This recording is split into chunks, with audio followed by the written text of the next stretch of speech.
عورت بازی کا شوق اور مطلب پرست دوست اسے عصمت فروشوں کی دنیا میں بھی لے گئے۔ پہلے تو گانے بجانے والیوں کے ہاں جاتے رہے اور منہاج دولت لٹاتا رہا۔ پھر اس کا تعارف کمل سے ہوا۔ کمل کا ایک مستقل گاہک کنگال ہو کر اس کے لیے بیکار ہو گیا تھا۔ اسے ویسا ہی ایک اور گاہک درکار تھا۔ یہ میں نے پہلے بتایا ہے کہ وہ 2-3 مستقل گاہک ہی رکھتی تھی۔ منہاج اس کے پاس اگلے ہی روز اکیلا گیا۔ کمل تربیت یافتہ لڑکی تھی۔ اس نے ایسی اداکاری کی کہ منہاج کو یقین ہو گیا کہ یہ لڑکی اس پر مر مٹی ہے اور اب یہ کسی اور کے پاس نہیں جائے گی۔ منہاج کو ہٹانے سمجھانے والا کوئی نہیں تھا۔ وہ کیسے سمجھ پاتا کہ وہ مکڑی کے جالے میں آ گیا ہے جس میں سے وہ اسی وقت نکل سکے گا جب اس کی ہڈیاں باقی رہ جائیں گی۔ کمل ایک آسیب کی صورت اس کے دل و دماغ پر قابض ہو گئی۔ اب چونکہ ڈھاکہ میں منہاج عقل و ہوش سے بات کر رہا تھا اور اپنی اصلیت میں واپس آ گیا تھا، اس لیے اس نے اپنا تجزیہ خود کر کے مجھے سنایا۔ اس نے کہا کہ اب وہ سمجھا ہے کہ وہ کوئی حرکت اپنی سوچ سمجھ سے نہیں کرتا تھا، بلکہ سوچ کمل کی ہوتی تھی اور جسم منہاج کا اس کے مطابق متحرک ہوتا تھا۔ وہ اس وقت نہ سمجھ سکا کہ کمل ایک ابلیس ہے اور ابلیس کی طاقت کا مقابلہ منہاج جیسا انسان نہیں کر سکتا، بلکہ اس کی آغوش میں جا گرنے میں لذت ہی نہیں بلکہ فخر بھی محسوس کرتا ہے۔ کمل نے کہا کہ شملہ چلتے ہیں اور کچھ دن وہاں گزاریں گے۔ منہاج نے یہ نہ سوچا کہ شملہ کتنی دور ہے اور وہاں تک جانے میں ہی کتنا خرچ ہوگا، اور پھر وہاں اعلیٰ ہوٹل کے اخراجات کیا ہوں گے اور دیگر اخراجات بھی تھے۔ منہاج اس طرح اچھل پڑا جیسے اسے اللہ نے صرف اس لیے پیدا کیا ہے کہ وہ کمل کو شملہ لے جائے۔ کمل اسے اپنے ہاتھوں شراب پلاتی تھی اور خود بھی ایک نشہ بن کر اس کی عقل اور ہوش پر غالب آ جاتی تھی۔ نشے کی حالت میں کمل پیار اور محبت اور فحش حرکات سے منہاج کے ساتھ جو باتیں کرتی تھی وہ منہاج کے ذہن لاشعور میں اتر جاتی تھی۔ یہ تو سامعین کرام جانتے ہی ہوں گے کہ انسان کا ہر قول و فعل اس کے ذہن لاشعور کے تابع ہوتا ہے۔ اس حسین و جمیل اور انتہائی چالاک لڑکی نے منہاج کے شعور کو سلا دیا تھا۔ اس میں نفع نقصان کا احساس ہی مٹا ڈالا تھا۔ منہاج اپنے کاروبار سے بیگانہ ہو گیا۔ اتنا سا تعلق رکھا کہ ایجنسی میں جاتا اور پہلی بات پوچھتا کہ کوئی پیسہ ویسا ہے۔ مینیجر اور منیم اسے جتنی رقم بتاتے وہ منہاج جیب میں ڈال کر غائب ہو جاتا۔ یہ ساری دولت کمل کے گھر جا رہی تھی۔ منہاج نے مجھے کمل کی کچھ فرمائشیں سنائیں جو منہاج نے پوری بھی کی تھی تو میرے رونگٹے کھڑے ہو گئے۔ یہ تو سچ مچ کا پاگل ہو گیا تھا۔ منہاج کو احساس نہ ہوا کہ کاروبار ٹھپ ہوتا چلا جا رہا ہے۔ آمدنی بہت ہی کم ہو گئی تھی اور کمل کی فرمائشیں بڑھتی جا رہی تھیں۔ کمل کے کہنے پر منہاج نے مکان بیچنے شروع کر دیے۔ اس نے مجھے سنایا کہ وہ ایک مکان بیچتا تھا تو کمل اسے بے تحاشا داد دیتی تھی کہ منہاج نے کیسا عظیم کام کیا ہے جو کوئی اور نہیں کر سکتا۔ بیدار بخت اور کمل کی ماں تو اس کی تعریفیں کرتے تھکتے نہیں تھے۔ وہ جب انہیں بتاتا تھا کہ آج اس نے فلاں مکان بھی بیچ ڈالا ہے تو یہ تینوں خوشی کا اظہار کرتے کہ یہ تو اس نے بڑا ہی کمال کیا ہے۔ پھر تینوں اس سے کسی بڑے ہوٹل میں دعوت کھاتے تھے۔ اس دوران منہاج کو اس کی ماں، بہن اور بہنوئی سمجھانے اور روکنے کی بہت کوششیں کرتے تھے، لیکن منہاج مرنے مارنے پر اتر آتا تھا۔ وہ سمجھ ہی نہ سکے کہ منہاج پر کیسے آسیب کا قبضہ ہے اور اس آسیب نے اس کے ذہن سے خون کے رشتے مٹا ڈالے ہیں۔ ایک روز آباء و اجداد کی اتنی بڑی حویلی بھی بک گئی۔ دوسرے مکان پہلے ہی بک چکے تھے اور دکانیں بھی بک گئی تھیں۔ ابھی قرض لینے تک نوبت نہیں پہنچی تھی۔ اگر منہاج قرض اٹھانا شروع کر دیتا تو ایک نہ ایک دن قرض خواہ اسے خودکشی تک پہنچا دیتے۔ وہ ماں جس نے اپنی اتنی اچھی کشادہ حویلی میں شریفانہ اور امیرانہ زندگی گزاری تھی، بیٹے نے اس ماں کو چھوٹے سے بلکہ فضول سے ایک مکان میں کرائے پر رہنے پر مجبور کر دیا۔ ایک روز کمل نے اس سے کوئی مہنگی فرمائش کی تو منہاج کو پتا چلا کہ اس کے پاس تو کچھ بھی نہیں رہا۔ سوچتے سوچتے اسے یہی ایک راستہ نظر آیا کہ کچھ رقم قرض لے لی جائے۔ خیال تھا کہ اتنے بڑے اور وسیع کاروبار کی آمدنی سے وہ جلدی قرض ادا کر دے گا۔ یہ تو اسے احساس ہی نہیں تھا کہ کاروبار تو برائے نام ہی چل رہا ہے اور جن لوگوں کے ساتھ اس کا کاروبار چلتا تھا وہ اس سے دور ہٹ گئے تھے۔ سامعین کرام، آپ سن رہے ہیں انسپیکٹر راؤ شجاع الدین ابو بکر کی تفتیشی داستانوں میں سے ایک اردو داستان جس کا نام ہے پٹنہ کی ناگن۔ یہ اس سلسلے کی آخری قسط ہے۔ مجھے امید ہے آپ کو میری یہ کاوش پسند آئی ہوگی۔ آپ نے اگر ابھی تک میرا چینل کہانی گھر سبسکرائب نہیں کیا تو ابھی سبسکرائب کر کے بیل نوٹیفیکیشن آن کر لیجئے تاکہ آنے والی ہر نئی کہانی کی اطلاع بر وقت آپ تک پہنچ سکے۔ منہاج اپنے والد کے ایک کاروباری دوست کے پاس گیا اور کوئی بہانہ پیش کر کے کہا کہ اسے اتنے 1000 روپیہ قرض چاہیے جو وہ 15-20 دنوں میں واپس دے دے گا۔ اس شخص نے اسے بڑے واضح الفاظ میں کہا کہ 1 پیسہ بھی نہیں دے گا کیونکہ وہ 1 پیسہ بھی واپس کرنے کے قابل نہیں رہا۔ منہاج کو یہ جواب بہت برا لگا اور وہ غصے کے عالم میں ایک اور کاروباری آدمی کے پاس گیا جس کے ساتھ اس کا اچھا خاصا کاروبار چلتا رہا تھا۔ وہاں سے بھی اسے ایسا ہی جواب ملا۔ پھر تیسرے آدمی نے اسے اور زیادہ واضح الفاظ میں کہا کہ اسے کسی سے بھی قرض نہیں ملے گا کیونکہ سب جانتے ہیں کہ وہ شرابی بھی ہے اور اس کا یارانہ طوائفوں کے ساتھ ہے۔ میں اب ضرورت نہیں سمجھتا کہ اس سے زیادہ تفصیلات بیان کی جائیں، ہر بات واضح کر دی ہے۔ پھر وہی بات کہنی پڑتی ہے کہ ایسے کئی لوگوں کو آپ نے اپنی آنکھوں سے تباہ ہوتے دیکھا ہوگا۔ منہاج پر وہ وقت آیا کہ کنول نے اس کے ساتھ بے رخی شروع کر دی۔ تب اسے ہلکا سا احساس ہوا کہ کنول کو اس کے پیسے سے پیار ہے، لیکن کنول تو ایک نشہ تھا جس کا وہ عادی ہو چکا تھا۔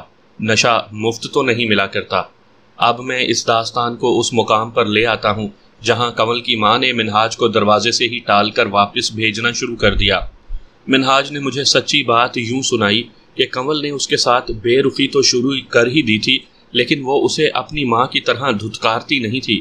منہاج نے بتایا کہ قتل کی رات وہ وہاں گیا تھا اور جس طرح کنول کی ماں نے اسے غصے سے دھتکارا تھا وہ منہاج نے مجھے اپنی زبان سے سنایا۔ اسے اس قدر غصہ آیا کہ اس کا بس چلتا تو وہ اس عورت کا گلا وہیں گھونٹ دیتا۔ یہ عورت تو اندر چلی گئی اور اس نے دروازہ بند کر دیا۔ منہاج چند منٹ وہیں کھڑا رہا۔ اس کی حالت ویسی ہی ہو گئی جیسے نشے سے ٹوٹے ہوئے انسان کی ہوتی ہے۔ آخر وہ وہاں سے ہٹا اور دوسری طرف سے واپس جانے لگا تو کنول کے کمرے کی کھڑکی کھلی۔ کھڑکی کنول نے کھولی تھی۔ منہاج رک گیا۔ کنول نے مسکرا کر اسے اپنے پاس بلایا۔ وہ آگے ہوا تو کنول نے اسے پوچھا کہ ماں نے اسے کیا کہا ہے۔ منہاج نے بڑے ہی جذباتی لہجے میں جس سے غم و غصہ بھی تھا کنول کو بتایا کہ اس کی ماں نے اس کی بہت بے عزتی کی ہے۔ کنول نے کہا کہ اندر آ جاؤ۔ کنول کھلی ہوئی کھڑکی سے ایک طرف ہو گئی اور منہاج کھڑکی سے اندر چلا گیا۔ کنول نے کھڑکی بند کر دی اور پردے آگے کر دیے۔ کنول نے اسے کرسی پر بٹھایا اور خود اس کے سامنے دوسری کرسی پر بیٹھ گئی۔ منہاج نے کہا کہ آئندہ وہ یہاں نہیں آیا کرے گا کیونکہ اس کے پاس اب کچھ نہیں رہا۔ کنول نے کہا کہ ابھی اس کے پاس بہت کچھ ہے۔ منہاج نے پوچھا اور کیا ہے؟ تمہاری بڑی بہن کا مکان جو ہے۔ کنول نے کہا تم نے خود بتایا تھا کہ بہن کو یہ مکان ابا جان نے دیا تھا جو میں کسی بھی وقت واپس لے سکتا ہوں۔ منہاج نے کہا وہ مکان لے سکتا بھی ہو تو بھی وہ بہن کا مکان نہیں بیچے گا۔ کنول نے اسے قائل کرنے کے لیے کچھ دلائل دیے اور کہا کہ وہ مکان بیچ ڈالے۔ منہاج کو اس بات پر غصہ آنا شروع ہو گیا تھا۔ اس نے ذرا غصے سے کہا کہ وہ ایک طوائف کی خاطر اپنی بہن کا مکان نہیں بیچے گا۔ منہاج کی اس بات پر دونوں کے درمیان کچھ تلخی پیدا ہو گئی۔ کنول نے کہا کہ تم اس روز میرے پاس آنا جس روز تمہاری جیب میں تمہاری بہن کے مکان کی رقم ہوگی۔ منہاج نے کہا کہ میں اپنی بہن کو بے گھر نہیں کرنا چاہتا۔ ایک بار پھر دونوں کے درمیان کچھ زیادہ ہی تلخ مکالمے ہوئے۔ کنول نے غصے میں آ کر یہ الفاظ کہہ دیے کہ مکان نہیں بیچتے تو بہن کو ہمارے بازار میں بٹھا دو۔ منہاج نے مجھے سنایا کہ اسے پہلے ہی اتنا غصہ آ گیا تھا کہ یہ طوائف اسے اس کی بہن کا مکان بیچنے کی تلقین کر رہی ہے، اور جب اس نے یہ بکواس کی تو منہاج کا دماغ پاگل پن کی گرفت میں آ گیا۔ قتل کو بجا طور پر ایک لمحے کا پاگل پن کہا گیا ہے۔ منہاج اس پاگل پن کی گرفت میں آ گیا اور اسے پتہ ہی نہ چلا کہ اس نے کنول کی گردن اپنے دونوں ہاتھوں میں لے لی ہے اور اس کے ہاتھوں کا شکنجہ سخت سے سخت ہوتا چلا جا رہا ہے۔ اسے اس وقت ہوش آئی جب اس نے اپنے ہاتھ ڈھیلے کیے اور کنول کی گردن چھوڑی تو کنول فرش پر گر پڑی۔ منہاج نے کھڑکی کی طرف دیکھا اور تیزی سے کھڑکی کھولی اور باہر کود گیا۔ اس نے اپنے چاروں دوستوں کو اکٹھا کیا اور انہیں بتایا کہ وہ کیا کر آیا ہے۔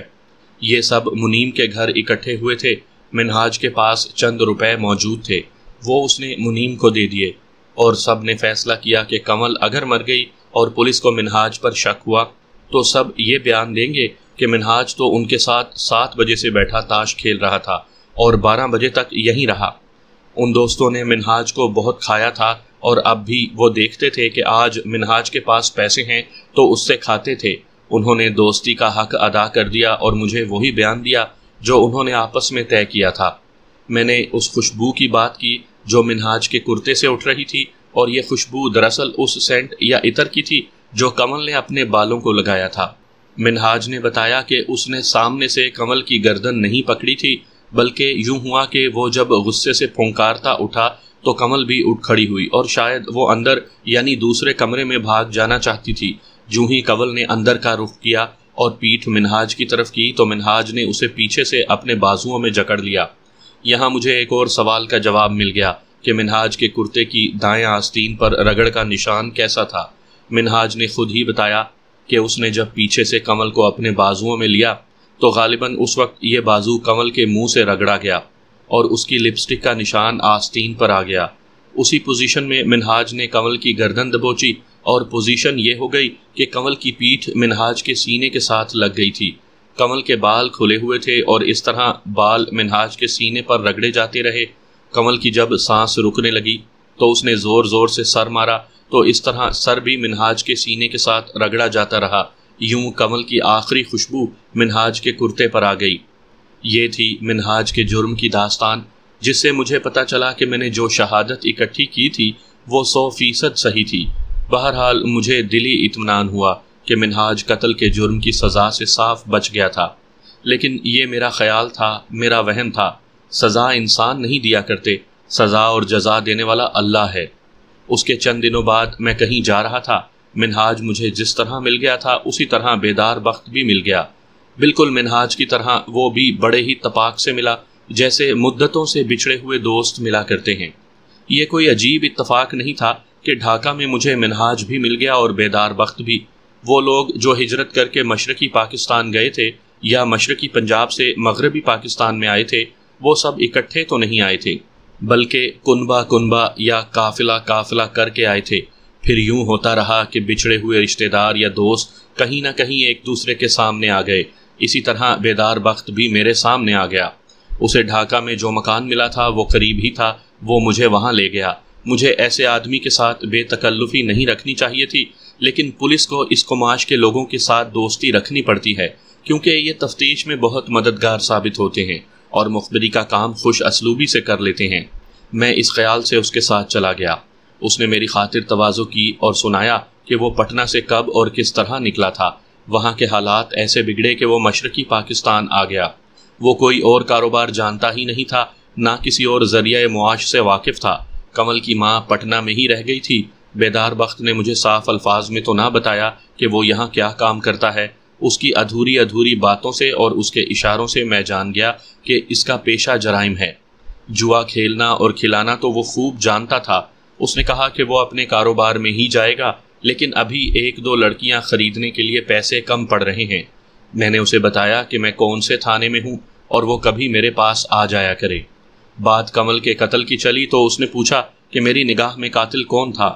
میں نے نوابزادہ شہزاد علی کے آدمیوں کے نام لیے تو اس نے کہا میرے بعد ایک ہندو تھانے دار آیا تھا اور اس نے مجھے اور کمل کی ماں کو 2 مرتبہ تھانے بلایا اور پھر کبھی نہیں بلایا۔ ہندو تھانے دار نے دونوں مشتبوں کو چھوڑ دیا اور کیس دبا دیا تھا۔ میں نے بیدار بخت سے کہا کہ اس تھانے دار کے پیٹ میں نوابزادے کا پیسہ چلا گیا ہوگا۔ بیدار بخت نے پورے وثوق سے کہا کہ کمل کا قاتل منہاج الدین تھا۔ اس نے اپنے طور پر ادھر ادھر سے شہادت اکٹھی کی تھی۔ اسے یہی یقین تھا کہ قاتل منہاج تھا۔ 7-8 دن گزر گئے۔ رات 11-11:15 بجے کا وقت تھا۔ میں سویا ہوا تھا۔ دروازے پر دستک ہوئی اور میں نے دروازہ کھولا۔ میرے تھانے کا ایک کانسٹیبل آیا تھا۔ اس نے بتایا کہ ہسپتال سے ایک پولیس انسپکٹر فداء الاسلام کا فون آیا ہے۔ اس نے کہا ہے کہ ایک آدمی پر قاتلانہ حملہ ہوا ہے اور اس کا نزعی بیان لیا ہے۔ اس مضروب نے اپنے بیان میں کہا ہے کہ انسپکٹر ابو بکر صاحب کو بلا لیں، وہ میرے قتل کی بیک گراؤنڈ اچھی طرح جانتے ہیں۔ انسپکٹر فداء الاسلام ڈھاکہ کے ایک اور تھانے کا انچارج تھا۔ میں حیران تھا کہ یہ کون شخص ہے جس نے اپنے نزعی بیان میں میرا نام لیا ہے۔ میں نے بڑی تیزی سے وردی پہنی اور تھانے جا کر سائیکل پکڑی اور اس پر سوار ہو کر ہسپتال پہنچا۔ ایمرجنسی وارڈ کے ڈاکٹر سے پوچھا کہ آج کوئی قاتلانہ حملے کا مضروب آیا ہے۔ ڈاکٹر نے مجھے آپریشن تھیٹر کی طرف بھیج دیا۔ میں دوڑتا ہوا وہاں گیا تو مجھے فوراً آپریشن تھیٹر کے اندر لے گئے، جس میں یوں ہر کسی کو جانے کی اجازت نہیں ہوتی تھی۔ اندر جا کر دیکھا آپریشن ٹیبل پر ایک زخمی پڑا تھا۔ اس کے ایک طرف 2 ڈاکٹر کھڑے تھے، جن میں سے ایک کے ہاتھ میں کاغذوں کا پیڈ اور دوسرے ہاتھ میں بال پوائنٹ تھا۔ ٹیبل کے دوسری طرف انسپیکٹر فداء الاسلام کھڑا تھا۔ میں ٹیبل تک گیا تو زخمی کا چہرہ دیکھ کر یوں لگا جیسے کسی نے میرے دل میں خنجر اتار دیا ہو۔ وہ منہاج الدین تھا۔ میں نے اسے آہستہ سے آواز دی اور اس کی پیشانی پر ہاتھ پھیرا۔ اس کی بند آنکھیں ذرا سی کھلیں اور میں نے اس کے دائیں بازو میں حرکت دیکھی۔ وہ میرے ساتھ ہاتھ ملانے کے لیے ہاتھ اٹھانے کی کوشش کر رہا تھا۔ میں نے اس کا وہ ہاتھ اپنے دونوں ہاتھوں میں لے لیا۔ منہاج کی نیم واہ آنکھیں پوری کھل گئیں۔ اس کے حلق سے ہلکا سا خراٹا نکلا۔ اس کی آنکھیں جو پوری کھل گئی تھی وہ وہیں پتھرا گئیں۔ منہاج فوت ہو گیا تھا۔ انسپیکٹر فداء الاسلام نے ڈاکٹر کے ہاتھ سے پیڈ لے کر مجھے دیا۔ اس پر منہاج الدین کا نظری بیان تھا۔ اس نے لکھا تھا کہ وہ ایک گلی میں سے گزر رہا تھا تو پیچھے سے 2 آدمیوں نے اس پر خنجروں یا چاقوؤں سے حملہ کر دیا۔ ایک آدمی نے کہا کہ تم کمل کے قتل کی سزا سے بچ آئے تھے، یہ لو سزائے موت۔ منہاج نے بیان میں لکھوایا کہ وہ اس آدمی کو جانتا ہے، اس کا نام بیدار بخت ہے۔ یہ بیان دے کر منہاج فوت ہو گیا۔ وقوعہ یوں بیان کیا گیا کہ منہاج گلی میں گرا پڑا تھا۔ اتفاق سے 3 آدمی ادھر سے گزرے تو منہاج کو دیکھ کر رک گئے۔ یہ کوئی بھلے آدمی تھے، انہوں نے دیکھا یہ تو زندہ ہے تو ساتھ والے گھر سے انہوں نے چارپائی لی اور 1-2 اور آدمی ساتھ لیا اور منہاج کو چارپائی پر ڈال کر ہسپتال پہنچایا۔ ڈاکٹر نے دیکھا کہ یہ زندہ ہے تو اس نے ایک تو تھانے فون کیا اور دوسرے یہ کام کیا کہ منہاج کو کوئی ایسا انجیکشن دیا کہ وہ ہوش میں آ گیا۔ اس نے نظری بیان ڈاکٹر کو انسپیکٹر فداء الاسلام کی موجودگی میں دیا تھا۔ میں نے جب یہ بیان پڑھا تو اس میں منہاج نے یہ بھی لکھوا دیا تھا کہ انسپیکٹر شجاع الدین ابو بکر کو فوراً اطلاع دی جائے، کیونکہ وہ اس قاتلانہ حملے کی بیک گراؤنڈ سے واقف ہیں اور وہ قاتل کو بڑی اچھی طرح جانتے ہیں۔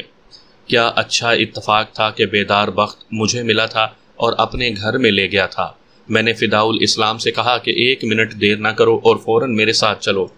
ہم دونوں تھانے دار باہر آئے، 2 کانسٹیبل موجود تھے، انہیں ساتھ لیا اور میں ان سب کو بیدار بخت کے گھر لے گیا۔ رات کے 12:30 بج چکے تھے۔ بیدار بخت کے دروازے پر دستک دی تو پہلے اندر سے دھیمی دھیمی باتوں کی آواز آئی، پھر یوں لگا جیسے کوئی بہت ہی آہستہ آہستہ دروازے تک آ رہا ہو۔ میں نے اور زیادہ زور سے دروازے پر ہاتھ مارا تو اندر سے دروازہ کھل گیا۔ دروازہ کھولنے والا بیدار بخت تھا۔ ہم دونوں تھانے دار اسے اندر دھکیلتے ہوئے گھر میں داخل ہو گئے۔ اسے کہا کہ وہ فوراً اپنے دوسرے ساتھی کی نشاندہی کرے اور آلہ قتل چاقو یا خنجر ہمارے حوالے کر دے۔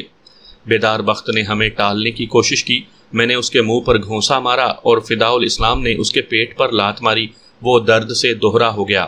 مکان کے 3 کمرے تھے، وہاں 2 ہی آدمی رہتے تھے، ایک بیدار بخت اور دوسرا اس کا ساتھی۔ وہ بھی جاگ اٹھا تھا اور چارپائی پر بیٹھا آنکھیں پھاڑے ہمیں دیکھ رہا تھا۔ اب میں آپ کو اس واردات کی پوری تفتیش نہیں سناؤں گا، کیونکہ یہ صاف ظاہر ہو چکا ہے کہ قاتل بیدار بخت اور اس کا ایک ساتھی تھا۔ وہ ساتھی یہی تھا جو اس مکان میں موجود تھا۔ اس مکان کا چھوٹا سا صحن تھا، 2 دھلے ہوئے کرتے صحن میں بندھی ہوئی رسی کے ساتھ لٹک رہے تھے۔ ہم سمجھ گئے کہ ان پر خون کے دھبے ہوں گے۔ انہوں نے گھر آتے ہی کپڑے دھوئے اور لٹکا دیے۔ ہم نے تلاشی شروع کی تو ایک خنجر اور ایک لمبا چاقو برآمد ہوئے۔ فداء الاسلام ظالم قسم کا پولیس آفیسر تھا۔ اس نے پولیس والا ٹارچر وہیں شروع کر دیا اور سب سے پہلے بیدار بخت نے اقبال جرم کیا، پھر اس کا ساتھی بھی بول پڑا۔ ہم نے پڑوسیوں کو جگا کر 2 آدمیوں کی موجودگی میں خنجر اور چاقو قانونی طریقے سے برآمد کیے اور دونوں کرتے بھی قبضے میں کر لیے۔ ان برآمدگیوں پر ہم نے ان دونوں آدمیوں کو بطور گواہ دستخط کرنے کو کہا، جو انہوں نے کر دیے۔ بیدار بخت اور اس کے ساتھی کو ہم باقاعدہ گرفتار کر کے تھانے لے گئے۔ بیدار بخت نے اپنے بیان میں کہا کہ 3-4 روز پہلے اس نے منہاج الدین کو دیکھ لیا، دوڑ کر اس تک پہنچا اور سلام دعا ہوئی۔ منہاج نے بیدار بخت کو بڑی بری سنائی اور کہا کہ بڑا اچھا ہوا تمہاری کمل ماری گئی تھی۔ اس طرح ان کے درمیان کچھ تلخ کلامی ہوئی۔ بیدار بخت نے منہاج سے کہا کہ کمل کا قاتل وہی ہے۔ منہاج نے بڑے باروب طریقے سے کہا کہ ہاں، اسے میں نے قتل کیا تھا، جاؤ میرا جو کچھ بگاڑ سکتے ہو بگاڑنے کی کوشش کرو۔ میں نے آپ کو بیدار بخت کا پورا بیان نہیں سنایا، صرف اتنا سنایا ہے جس سے آپ سمجھ لیں کہ قتل کا باعث کیا تھا۔ قتل کی رات دن کے وقت بیدار بخت نے منہاج کا پیچھا کیا تھا۔ اس نے بڑے استقلال کا مظاہرہ کیا کہ جہاں کہیں منہاج گیا، بیدار بخت اس کے پیچھے اس طرح رہا کہ منہاج اسے دیکھ نہ سکے۔ آخر منہاج ایک دعوت سے واپس آتے اس گلی سے گزر رہا تھا کہ بیدار بخت نے اپنے ساتھی کے ساتھ اس پر قاتلانہ حملہ کر دیا۔ دونوں کو یقین تھا کہ منہاج فوراً مارا جائے گا۔ انہوں نے تو خنجر اور چاقو مار مار کر منہاج کی پشت چھلنی کر دی تھی۔ میں نے بعد میں پوسٹ مارٹم رپورٹ دیکھی تھی جس پر لکھا گیا تھا کہ خنجر یا چاقو ایک گردے میں سے گزر گیا تھا، پھیپھڑے بھی بری طرح کٹ گئے تھے۔ وہ تو منہاج کو مرا ہوا سمجھ کر چلے گئے تھے، لیکن اللہ کو کچھ اور ہی منظور تھا۔ مقدمہ کورٹ میں گیا، پھر سیشن میں گیا، اور چند ہی مہینوں بعد دونوں ملزموں کو سزائے موت سنا دی گئی، جو اپیل میں بھی قائم رہی، اور ایک روز ان دونوں کو پھانسی دے دی گئی۔